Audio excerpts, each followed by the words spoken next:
¿Lixtos, calixtos? Bueno, miren, como ya lo han notado, estos mensajes apologéticos son ligeramente diferentes a los que normalmente estudiamos aquí en Comunidad de Fe, porque lo que estamos haciendo es trabajar en defensa de nuestra fe. Este en particular, pueden ver el título en su programa, ¿ha comprobado la ciencia que Dios no existe? Va a revelar una faceta de mi vida que los que me conocen bien ya me lo han dicho muchas veces, que soy un nerd, ¿ok? Entonces ni modo, me gusta la ciencia, pero miren, este mensaje les voy a decir, aunque es un poquito diferente, a lo mejor algunos de ustedes van a decir, híjole, pues yo por eso estaba contento de que dejé la preparatoria, y vamos a regresar a ver ciencia. Es muy importante analizarlo por varias razones. Fíjense, mi objetivo el día de hoy, para empezar, es demostrar que la ciencia y la religión no tienen por qué estar peleadas. No hay razón para que estén en guerra una con la otra, ¿ok? Vamos a analizar la evidencia científica a favor y en contra de Dios, ¿ok? Normalmente una persona que le cuesta trabajo relacionarse con Dios por sus conocimientos científicos, necesitas hablarle en términos científicos para demostrarle que sus argumentos pueden ser rebatidos. Entonces vamos a ver evidencia científica y en última instancia vamos a ver lo que nos dice la palabra de Dios con respecto a lo que puede ser demostrado o no acerca de él. ¿Okay? Entonces vamos a pedirle a Dios que nos dirija en este estudio y vamos a analizarlo. Padre, te amamos, Señor, y te damos gracias porque nos permites venir a estudiar tu palabra. Tú sabes, Señor, el lugar en donde cada uno de los que estamos aquí nos encontramos, espiritualmente hablando. Así es de que voy a pedirte, Señor, que sea tu Santo Espíritu el que dirija este mensaje al corazón de cada uno. Y te pido, Señor, que me des el don de lenguas el día de hoy para que hable yo en el lenguaje que hable, sea científico o no. La gente lo recibe en el lenguaje que entiende, que es el tuyo. Así es de que abre nuestro corazón, Padre, y ayúdanos a recibir tu palabra. Te lo pido, Señor, en el nombre hermoso de tu Hijo Jesucristo. Amén. Muy bien. Fíjense, el número 1 romano en su programa dice: ciencia contra religión. ¿Por qué parece que la ciencia y la religión están peleadas? Miren, esto es por una simple causa. Para poder entenderla necesitamos entender primero lo que es la ciencia y lo que es la religión. Fíjense, la ciencia responde a la pregunta, dice su programa, dice: ¿cómo funciona el mundo material? Y estamos hablando de las ciencias naturales, ¿verdad? El estudio de esas ciencias responde a cómo funciona el mundo material. ¿Okay? Es decir, los científicos lo que hacen es observan la naturaleza a su alrededor, ¿verdad? Hacen experimentos con ella, generan una hipótesis acerca de cómo creen que funcionan las cosas y luego tratan de comprobar esa hipótesis haciendo experimentos que repitan el mismo resultado y entonces dicen, ok, parece ser que esto es una ley del comportamiento del mundo físico, ¿ok? Esa es la ciencia. La religión es muy diferente. La religión contesta la pregunta, ¿quién es Dios y cómo nos relacionamos con Él? ¿Okay? Los escritos religiosos nos revelan quién es Dios, ¿verdad? Y nos enseñan a relacionarnos con Él. De hecho, esa es para nosotros los cristianos la Biblia. La Biblia es la revelación de Dios al hombre, de quién es Dios, cómo es su carácter, cómo funciona nuestra relación con Él, qué tenemos que hacer, etc. ¿Okay? Muy bien. Tenemos que reconocer dos cosas. Por un lado, la Biblia nunca se ha dicho que sea un libro de ciencias. ¿Okay? O sea, si tú quieres estudiar historia, geografía, biología, no te dicen, el libro de texto es la Biblia, abran la Biblia en la página 27, no, o sea, no es un libro de texto científico, pero hay datos que caen bajo el estudio de diferentes ciencias en la Biblia, ¿no? En la Biblia hay datos históricos, arqueológicos, geográficos, incluso astrofísicos, hay diferentes cosas en la Biblia que caen bajo el estudio de una ciencia, pero no es un libro de texto científico, ¿ok? Por otro lado, tenemos que reconocer que la ciencia, aunque trata de explicar la experiencia del ser humano físicamente, tiene limitaciones en cuanto a la explicación total de la experiencia física del hombre. Por ejemplo, la ciencia nos puede explicar por qué cuando Ernesto toca una cuerda de su guitarra hace ruido, pero no nos puede explicar por qué cierta combinación de esos ruidos nos parece disfrutable. La ciencia nos puede explicar cómo crecen los árboles, cómo se forman las montañas, cómo se forman los lagos, pero no nos puede explicar por qué cuando vemos un paisaje con montañas, árboles y lagos nos parece hermoso. La ciencia puede describir un beso como el intercambio de microbios entre dos personas, ¿no? Pero no nos puede explicar el sentimiento que empuja a las personas a intercambiar microbios, ¿no? O sea, en otras palabras, la ciencia puede perfectamente explicar la creación, pero no puede explicar al creador. ¿Okay? Entonces podemos llegar a la conclusión, fíjense, Juan 4:24 dijo Jesucristo, Dios es espíritu. Y cuando Jesucristo dijo esas palabras, estaba sacando a Dios de la posibilidad de ser estudiado por las ciencias naturales, ¿no? Saca a Dios del reino material, lo pone en el reino espiritual y en ese momento lo saca de la esfera de estudio de las ciencias naturales. Entonces podemos concluir que la ciencia no tiene forma de probar si Dios existe o no. ¿No? O sea, la ciencia puede inventar muchos métodos para comprobar cosas del medio ambiente, ¿no? Si queremos saber la temperatura de algo, pues usamos un termómetro, la velocidad del auto pues tiene un velocímetro, pero todavía no se inventa el espiritualómetro, ¿no? Entonces, no hay manera de verificar si Dios existe o no a través de la ciencia. Ahora, ¿por qué hay tensión entre ellas? Miren, la tensión viene de grupos de personas que están en los dos lados.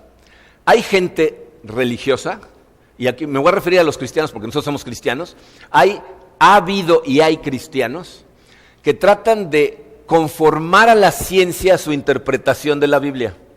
O sea, tratan de forzar a la ciencia a respaldar una posición que proviene de una interpretación de lo que ven en la Biblia. El ejemplo más clásico de eso es lo que pasó con Galileo, ¿no? El ser humano durante mucho tiempo, los primeros astrónomos pensaban que la Tierra era el centro del universo, porque a simple vista parece como que todo le está dando vuelta a la Tierra, ¿no? O sea, el Sol sale por un lado, se mete por el otro, pasan las estrellas. De hecho, si ven los primeros diagramas que los astrónomos hacían del universo, se veía la Tierra y como unas esferas alrededor donde estaban pegadas las estrellas que estaban dando vueltas alrededor de la Tierra. Entonces la iglesia lo que dijo es, esto tiene sentido porque el hombre es el pináculo de la creación de Dios y por lo tanto es evidente que la Tierra sea el centro del universo. Y cuando Galileo vino y con un telescopio les demostró que no era así, que la Tierra más bien le daba la vuelta al Sol, entonces la iglesia le dijo, o te callas o te va a ir mal, ¿no? O te retractas o aquí se acaba tu vida. Entonces, ese es un ejemplo de cómo la religión interpreta algo en la Biblia, porque busquen un lugar en la Biblia en donde diga la Tierra es el centro del universo. Y no lo van a encontrar. Pero esa era la ideología de la iglesia y se la forzaban a la ciencia. Entonces, por un lado, son gente religiosa que se sale de su campo y empieza a forzar a la ciencia a decir lo mismo que ellos piensan. Y por el otro lado, tenemos a científicos que se salen de su área de estudio, empiezan a hacer declaraciones filosóficas cuyo fundamento no está basado en ninguna evidencia y cuando la evidencia contradice lo que ellos piensan, la ignoran, como lo vamos a ver el día de hoy, ¿ok? No estoy hablando de la mayoría, O sea, hay científicos que sucede que son ateos, que tratan de forzar su visión del universo a la religión, pero no son ateos porque son científicos.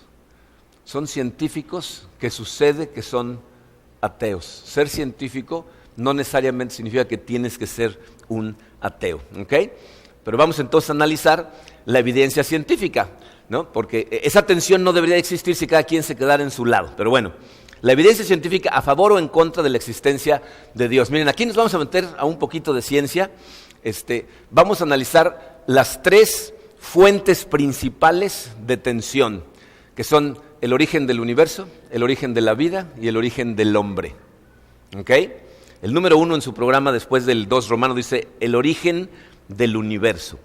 ¿Cuál es la evidencia en contra de la existencia de Dios? Esto, puedes decir, bueno, pues estas cosas ya son obsoletas, pero es importante que lo vean para que vean de dónde vienen a veces los científicos con sus teorías.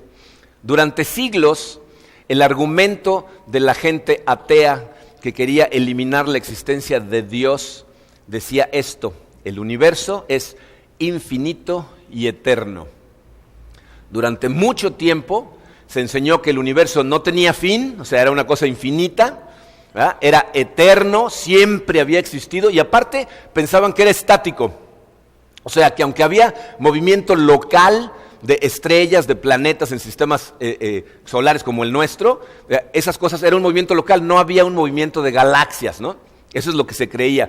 De hecho, esa frase que decía Carl Sagan al principio de su programa encapsula de alguna manera el pensamiento científico hasta hace algunos años. Carl Sagan, al inicio de su programa Cosmos, decía esta frase: el cosmos es todo lo que es, todo lo que fue y todo lo que será. ¿Se dan cuenta de lo que estaba haciendo Carl Sagan? Estaba sustituyendo a Dios por el universo, ¿no? Decía, el universo es todo lo que es, todo lo que fue y todo lo que será. ¿Cuál era la evidencia que tenían ellos de que el universo era infinito y eterno? Suposiciones. O sea, ellos lo veían y decían, no, cuando empezaron a observar distancias, dijeron, no, esto no tiene fin. No alcanzamos a ver el final, seguro es infinito. Y esas son las cosas que nos enseñaron en la escuela. Cuando yo fui a la escuela, yo me acuerdo cuando era niño que me decían, el universo es infinito y no cabía en mi cabeza que algo físico pudiera ser infinito. Hasta la fecha no cabe, ¿no? Pero bueno, eso es lo que creían. Ahora, ¿cuál es la evidencia a favor de la existencia de Dios? ¿Qué creemos nosotros? Miren, la Biblia empieza con un libro que se llama Génesis. La palabra Génesis literalmente significa en el principio. Y así es como empieza la Biblia. Génesis 1:1 dice, en el principio creó Dios los cielos y la tierra. La manera en que Moisés, que fue el autor de ese libro, utilizó esas palabras, lo que estaba diciendo es, en el principio Dios creó todo lo que existe. Por lo tanto, nosotros, los cristianos, no creemos ni que el universo es eterno, ¿verdad? O sea, creemos que fue creado por Dios, ¿ok? Tuvo un inicio y su inicio fue la creación de Dios. Científicamente hablando, fíjense, hasta 1929, todas estas cosas eran teorías, eran suposiciones, eran imaginaciones. De hecho, un poquito antes de 1929 hubo un científico que empezó a hacer descubrimientos y a plantear teorías que empezaban a contradecir la manera en que los otros científicos veían el universo. En 1915, Albert Einstein, en la teoría general de la relatividad, él diseñó unas ecuaciones matemáticas complejísimas, ¿verdad?, pero que describían el funcionamiento de los astros en el universo. Y de acuerdo a sus ecuaciones, si sus ecuaciones, para que estuvieran correctas las ecuaciones, el universo tenía que estar en expansión. Pero iba en contra de lo que él mismo creía. Decía, no, el universo está quieto, ¿no? Es infinito, entonces no se está moviendo, entonces no puede estar en expansión. Y entonces alteró sus ecuaciones con un factor que inventó él, que se llamaba el factor Fudge. Esto es histórico, ¿no? Léanlo en los libros de física, vean la biografía de Einstein. Y él mismo dijo, no, hay que poner un factor aquí para que el universo no se esté moviendo. Y entonces alteró sus propias ecuaciones para que dijeran lo que él quería que dijeran. Pero en 1929, un astrónomo muy famoso que se llama Hubble, a lo mejor han oído hablar de él porque hay un telescopio que lleva su nombre, ¿no? el telescopio Hubble, que está fuera del planeta. Bueno, este individuo descubrió que las galaxias en realidad se estaban separando unas de otras a través de un efecto que se llama el efecto Doppler, que todos lo hemos experimentado en alguna ocasión. Dice, el efecto Doppler, ¿alguna vez les ha pasado que viene atrás de ustedes una ambulancia o una patrulla con la sirena prendida? Y entonces el ruido de la sirena se oye de una manera cuando viene acercándose, y cuando pasa cambia, cambia el tono. Ese es el efecto Doppler. El sonido viaja en ondas. Entonces, cuando se viene acercando, las ondas se empiezan a cortar y suena de una manera, y cuando te pasan, se empiezan a ampliar y suena de otra, ¿ok? Bueno, la luz le pasa exactamente lo mismo. Entonces, una galaxia que está mandando una estrella en esa galaxia, luz hacia nosotros, si se viene acercando, las ondas se van acortando y la luz viene de un tipo como de azul, pero cuando se están alejando, entonces las ondas empiezan a ser más grandes y la luz se ve más bien roja. Entonces, este individuo determinó, gracias a ese efecto, que todas las galaxias se estaban separando. Imagínense al universo como un globo que están inflando, y así se veía, ¿no? Eso es lo que este señor Hubble identificó. Entonces, un poquito más adelante, en el 65, dos científicos, Penzias y Wilson, se fueron en reversa. Dijeron, bueno, si las galaxias se están separando y nos fuéramos en reversa, significa que un día estuvieron todas juntas, ¿no? Y entonces ellos fueron los que postularon la famosa teoría del Big Bang, ¿no? Que tiene una concepción equivocada porque la gente lo piensa como una explosión enorme, pero lo que fue una expansión enorme. Lo que ellos dijeron es que en algún momento, calcularon después la edad exacta según ellos, un punto infinitesimalmente pequeñito empezó una expansión rapidísima a una temperatura ridículamente alta, y entonces empezó el universo. Entonces, estos dos individuos, ¿verdad?, dijeron, esto tuvo que haber empezado en algún momento del tiempo. Y si es cierto lo que nosotros pensamos, tiene que haber una microonda térmica consistente en todo el universo que sigue latente debido a esa expansión del Big Bang. Cuando la descubrieron, cuando la detectaron, les dieron el premio Nobel de la física. a estos dos individuos. ¿Okay? Un poquito más adelante, 3 científicos, uno de ellos famosísimo, Stephen Hawking, junto con Ellis y Penrose, expandieron la teoría general de la relatividad y entonces ellos determinaron que junto con el inicio del universo empezó el tiempo, el espacio, la energía y toda la materia. ¿Se dan cuenta de lo que estamos diciendo? O sea, el tiempo no existía antes del universo. Quiero que sepan como dato interesantísimo que el único libro religioso que existe que habla de lo que Dios hizo antes de la creación del tiempo es la Biblia. Todos los demás libros religiosos hablan de lo que Dios hizo en el tiempo. La Biblia es el único libro que dice, y antes de la creación del tiempo, antes del inicio del tiempo, Dios hizo esto. Bueno, estos científicos determinaron que efectivamente el tiempo había iniciado junto con la materia, la energía, todo lo que existe en el momento que empezó el universo. Ellos calculan 13 punto y fracción de miles de millones de años atrás. Este descubrimiento fue un descubrimiento que cimbró terriblemente los fundamentos de la ciencia, porque lo que decía es lo que hoy los científicos están de acuerdo, que es su siguiente espacio. El universo tuvo un inicio, o sea, el universo empezó. En algún momento no estaba y de repente ya estaba. Y les voy a leer las palabras de un científico, se llama George Smoot, de la Universidad de California en Berkeley, que es el astrónomo líder a cargo del satélite COBE. Fíjense las palabras que dijo este hombre que antes no creía en Dios. Puso, lo que hemos descubierto es evidencia del nacimiento del universo. Es como ver a Dios a los ojos.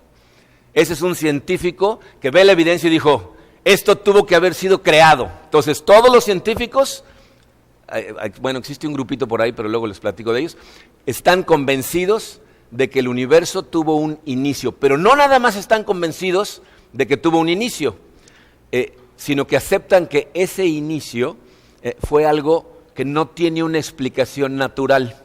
Estuve buscando en varios sitios y leyendo en varias publicaciones y encontré, hay un sitio en internet que se llama allscience.com, todaciencia.com, y les voy a leer, va a pasar en la pantalla, una frase que encontré en ese sitio. Fíjense lo que dice. La singularidad, ellos le llaman al inicio del universo una singularidad porque es algo que rompió todas las leyes de física y ha pasado una vez, ¿ok? Entonces dice, la singularidad no apareció en el espacio, más bien el espacio empezó dentro de la singularidad. Antes de ella, nada existía, ni espacio, ni tiempo, ni materia, ni energía, nada. Así es que, ¿en qué o en dónde apareció esta singularidad, si no en el espacio? No lo sabemos. No sabemos de dónde vino, por qué está aquí, ni siquiera sabemos lo que aquí significa. Lo único que sabemos es que estamos dentro de ella y que en cierto momento no existía y ahora existe. La creación fue un evento sobrenatural, es decir, tuvo lugar fuera del reino natural. ¿Qué es lo que nos están diciendo? Que no nada más tuvo un inicio, sino que, dice su siguiente espacio, su inicio fue sobrenatural.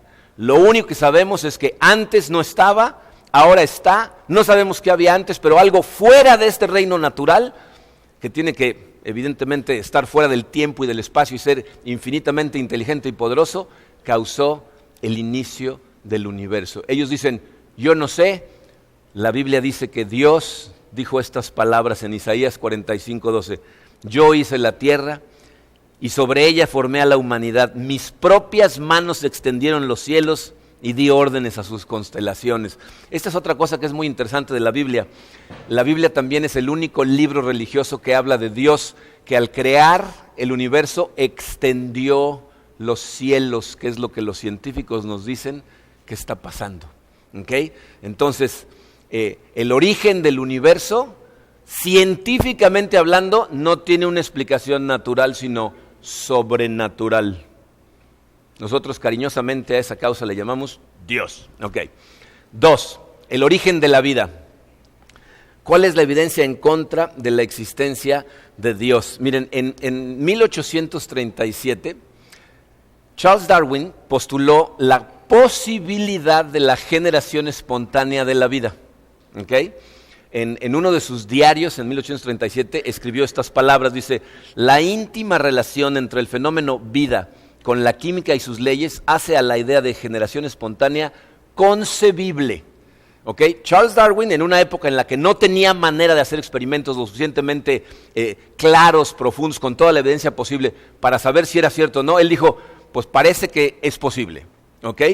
En 1953, un señor que se llama Stanley Miller, junto con su profesor de biología, Urey, hicieron un experimento en la Universidad de Chicago en donde ellos creían que se había formado una sopa primordial cuando la atmósfera era primitiva en la Tierra, en donde había ciertas sustancias que a través del paso de miles de millones de años y con descargas eléctricas que había en ese momento, había surgido la vida de forma espontánea. Hicieron un experimento y pudieron formar aminoácidos en ese experimento, y entonces todos los ateos del mundo dijeron, ¡ahí está!, ¿no? Y entonces, ¿qué postularon ellos? Dice, los científicos postulan en ese entonces que la vida puede darse de forma espontánea, o sea que de la materia inorgánica, de pronto, ¡pum!, puede haber vida.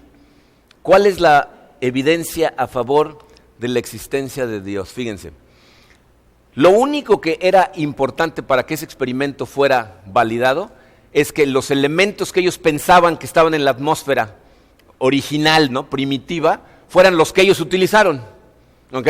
Bueno, en 1960, geofísicos del Instituto Carnegie determinaron que no había ninguna evidencia de que la atmósfera primitiva tuviera las características que Miller decía que tenía, y de hecho había mucha evidencia en contra.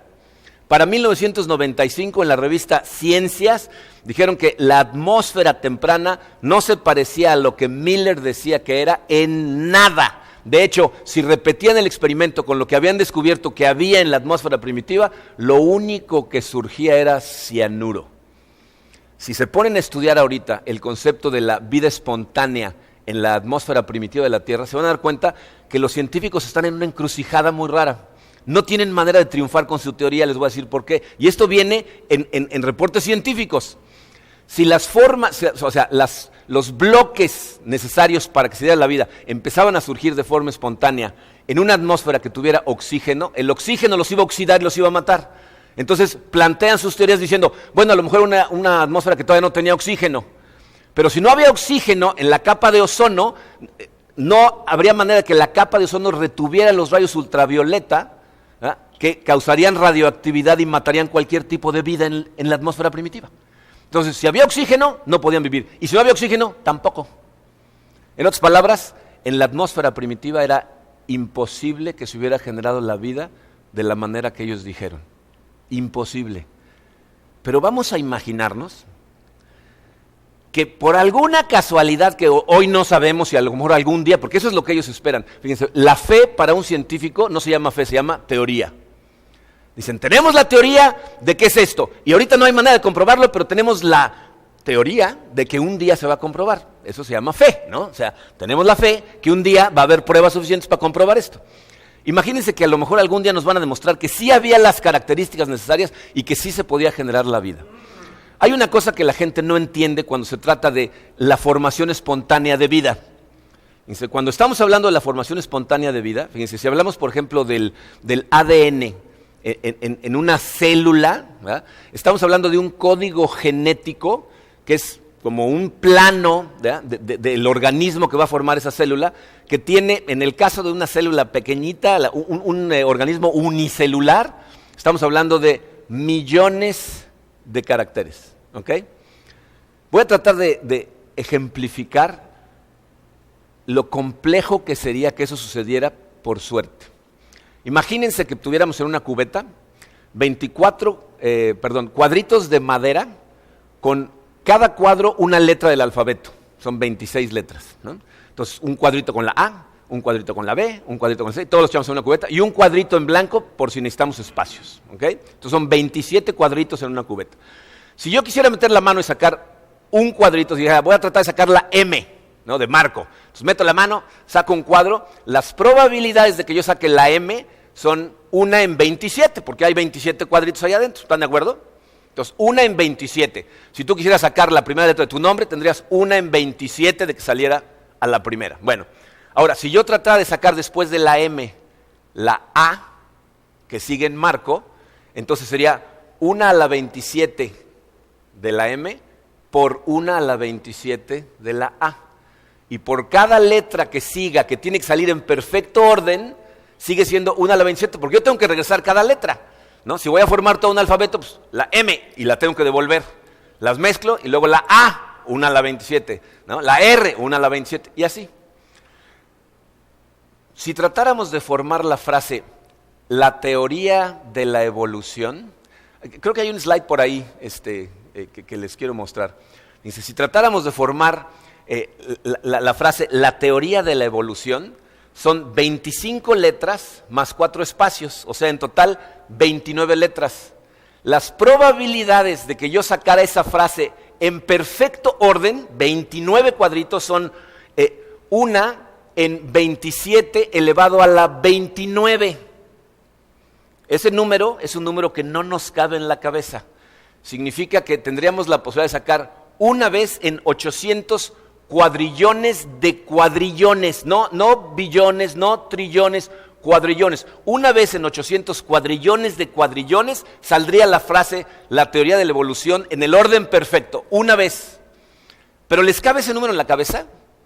La verdad no. Entonces, para entender lo que ese número significa, dice, si tú te imaginaras que inventamos una máquina que saque los cuadritos, los registre y los devuelva a la velocidad de 1 cuadrillón de cuadritos por segundo, tardarías 25,000 millones de años en sacar la frase, la teoría de la evolución. 25,000 millones de años en una frase que tiene 29 letras. ¿Saben cuántas letras tiene el código DNA de un organismo unicelular? 500 millones. 500 millones en perfecto orden, una vez. Si 29 toma 25,000 millones de años, sacar un código en perfecto orden una vez al azar, ¿cuánto creen que tomaría? O sea, es ridículamente imposible. De hecho, fíjense, los científicos que estaba yo leyendo que se calcularon estas cosas, decían que son las mismas posibilidades de que pasara un torbellino encima de un deshuesadero y después de estar ahí durante mucho tiempo dejara un Boeing 727 listo para volar. Y el ser humano o un organismo vivo es bastante más complejo que un 727, porque la célula del ser humano tiene la capacidad de reproducirse, ¿verdad?, idénticamente por sí sola. Un 727 que vaya reproduciendo 727, ¿se imaginan? En otras palabras, la vida no puede aparecer sin ayuda, ¿ok? O sea, matemáticamente y físicamente, de acuerdo a los mismos científicos, estos son datos calculados por científicos, es totalmente imposible que la vida pueda aparecer sin ayuda. Ahora, hay científicos que son honestos. Miren, van a leer ahí las palabras de un señor que se llama Francis Crick. Ganó el premio Nobel de Biología. Fíjense lo que dijo acerca de la vida espontánea. Dice, un hombre honesto, armado con todo el conocimiento que tenemos disponible hoy, solo podría declarar que, en un sentido, el origen de la vida aparenta ser en este momento un milagro. ¿Qué es un milagro? Algo que rompe las leyes de la física cuando Dios interviene. Entonces yo estoy de acuerdo con el Señor. Esto fue un milagro. Pero ¿se dan cuenta que en nuestras escuelas el día de hoy siguen enseñando que la vida se puede dar de forma espontánea? Hoy los científicos saben que física y matemáticamente es imposible, pero lo siguen enseñando. ¿Saben por qué? Quiero que vean a un científico evadiendo la realidad. George Wald es un bioquímico que ganó el premio Nobel de la química, que trabaja en la Universidad de Harvard. Quiero que lean sus palabras. Dice, uno solo tiene que contemplar la magnitud de esta tarea para conceder, oigan esa palabra, para conceder que la generación espontánea de un organismo vivo es imposible. Y sin embargo, estamos aquí como resultado, creo yo, de la generación espontánea. ¿Se dan cuenta de lo que está diciendo? Dice, podemos concederle a la gente que nos dice que no se puede, que sí es cierto, es imposible, pero yo creo que así sucedió. Y nos acusan de tener fe ciega a nosotros. Por eso, estas cosas todavía se enseñan en la escuela. ¿Qué nos dice la Biblia? Dice, Dios a punto de hacer una revelación al pueblo de Israel en Zacarías 12:1, fíjense cómo se presenta. Dice, afirma el Señor que extendió los cielos, que echó los cimientos de la tierra y que puso en el hombre aliento de vida. ¿Ok? O sea, no hay forma de que no haya sido un milagro. Nos dicen los científicos. Pero también nos dicen, pero no lo vamos a creer. ¿Ok? Ahora vamos a pasar a la número 3, el origen del hombre. ¿Ok? Miren, vamos a pasar porque es necesario, pero quiero que se den cuenta de una cosa. La teoría de la evolución está sustentada sobre la teoría de la generación espontánea de la vida. O sea, si la generación espontánea es imposible, la evolución está sustentada en aire. Y ese es el truco que utilizan la mayor parte de los sitios científicos. Si ustedes ven programas científicos en National Geographic, en diferentes lugares, empiezan diciendo, si esto fuera cierto, entonces, y pasan todo lo demás como un hecho. Y esto lo dicen en 2 segundos. Si la generación espontánea que es concebible fuera cierta, pero no es cierta. ¿Ok? Entonces ya para empezar, todo esto que vamos a ver es humo, porque está sustentado en aire. Pero vamos a hablar del origen del hombre. ¿Cuál es la teoría de Darwin? Darwin, en la página 56 de su famosísimo libro El origen de las especies, dijo, al considerar el origen de las especies, llegué a la conclusión de que las especies no han sido creadas independientemente, sino que han descendido como variedades de otras especies. La siguiente frase la saqué de un libro de texto de nuestra escuela. Dice, todas las formas de vida están relacionadas a través de su descendencia de un prototipo desconocido que vivió en el pasado remoto. Esto le enseñan a tus hijos y a mis hijos en la escuela hoy. Todos los seres vivientes proceden de un solo ser que fue cambiando, ¿verdad? Y fue transformándose hasta que llegamos a donde estamos el día de hoy. Entonces, ¿qué postulan ellos? El ser humano es el producto de la evolución. Eso es lo que dice la ciencia. Y lo pasan hoy como un hecho científico, O sea, aunque es una teoría, te dicen, no, esto es un hecho. Esto así fue. ¿Ok? ¿Cuál es la evidencia a favor de la evolución? Ni una, O sea, ahí al lado pueden poner ninguna. Les voy a decir lo que Darwin dijo. Darwin predijo que la evidencia de fósiles en la Tierra cuando la tecnología fuera lo suficientemente avanzada, lo iba a reivindicar. Dijo, yo predigo que un día van a encontrar fósiles de animales que se fueron evolucionando, fueron pasando de ser un animal a ser otro. ¿Ok? Entonces, él predijo que los fósiles iban a reivindicar esa teoría. En este momento, la mayoría de los evolucionistas utilizan lo que se llama la microevolución o adaptación como una prueba de la macroevolución. ¿Ok? ¿De qué estoy hablando?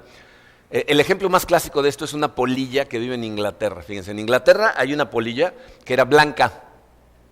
Cuando empezaron a utilizar carbón, en Inglaterra, el humo del carbón dejaba cenizas en los árboles, y entonces las polillas, siendo blancas, eran un blanco fácil para sus depredadores. Entonces, ¿qué le pasó a las polillas? De forma natural empezaron a nacer grises. ¿Ok? Entonces ya no eran una presa fácil. Y cuando dejaron de usar carbón y los árboles volvieron a su color natural, regresaron a ser blancas. Entonces los evolucionistas dicen, ¡ajaja! ¡Evolución!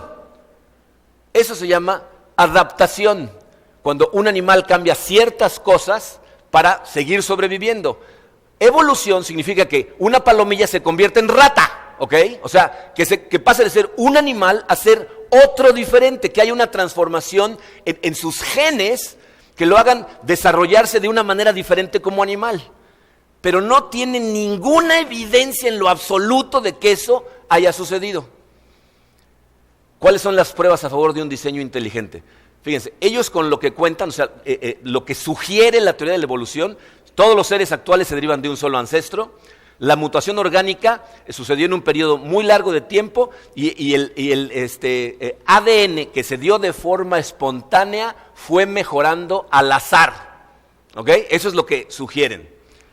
Los datos científicos, no, olvídense de bíblicos, los datos científicos demuestran que ninguna de las 3 cosas es posible. Letra A. El registro fósil demuestra que hubo una explosión de vida. ¿De qué estoy hablando? Fíjense, Darwin pensaba que conforme nosotros fuéramos investigando, ustedes saben cómo investigan el asunto de los fósiles. La Tierra tiene diferentes capas de acuerdo a las diferentes edades. Entonces, conforme van escarbando, van encontrando diferentes cosas y todos pueden ver lo que fue sucediendo históricamente en el mundo a través de muchos años. ¿Ok? Darwin decía que un día íbamos a encontrar un fósil de un dinosaurio, que de repente era medio dinosaurio y medio ave, y al rato nada más era ave. ¿No? O sea, eso es lo que él predecía que íbamos a encontrar. Y él decía que de un solo ser íbamos a encontrar la bifurcación a todas las variedades de animales que hay hoy. Pero ¿saben qué encontraron? Dice, busquen en internet, estudien lo que fue la explosión cámbrica.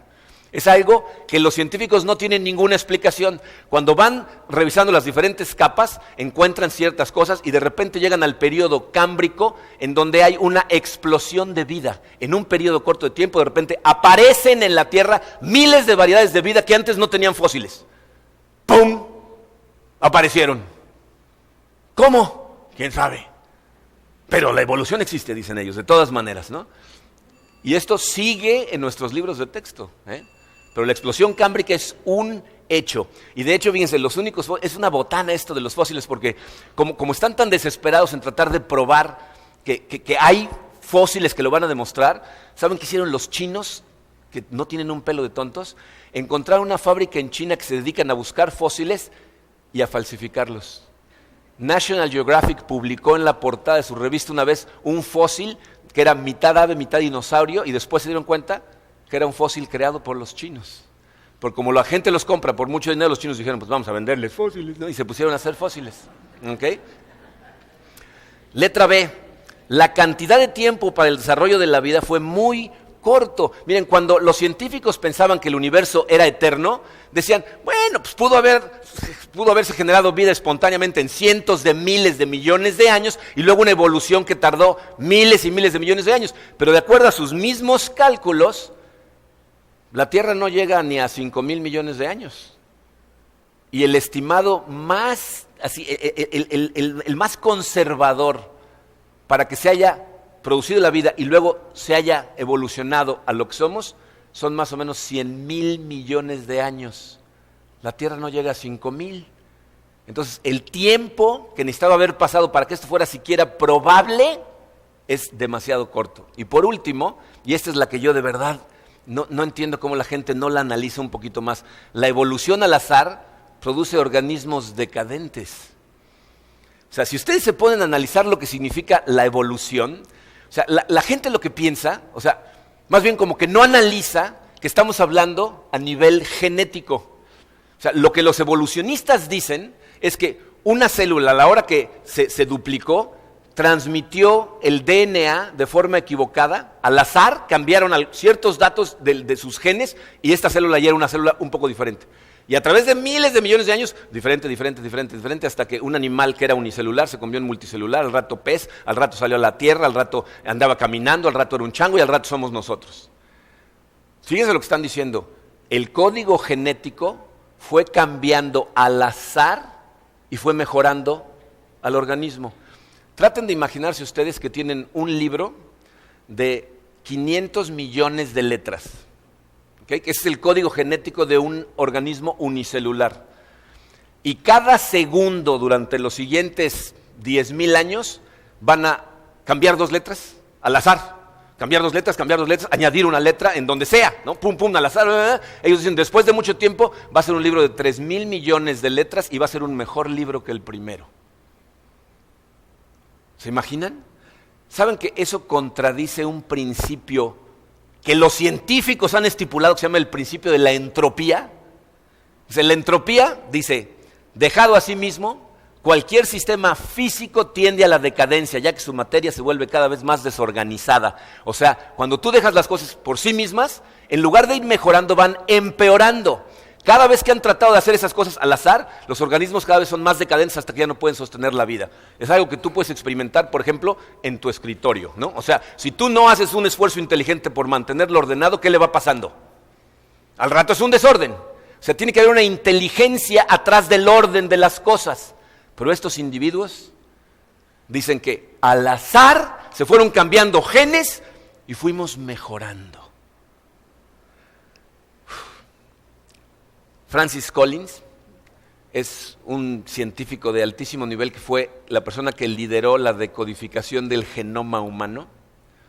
Escribió un libro que se llama El lenguaje de Dios, refiriéndose al ADN. Y dijo una frase en su libro que a mí me pareció fantástica. Dice, la perfección milimétrica en la transmisión del lenguaje, o sea, del ADN, grita la necesidad de un creador inteligente.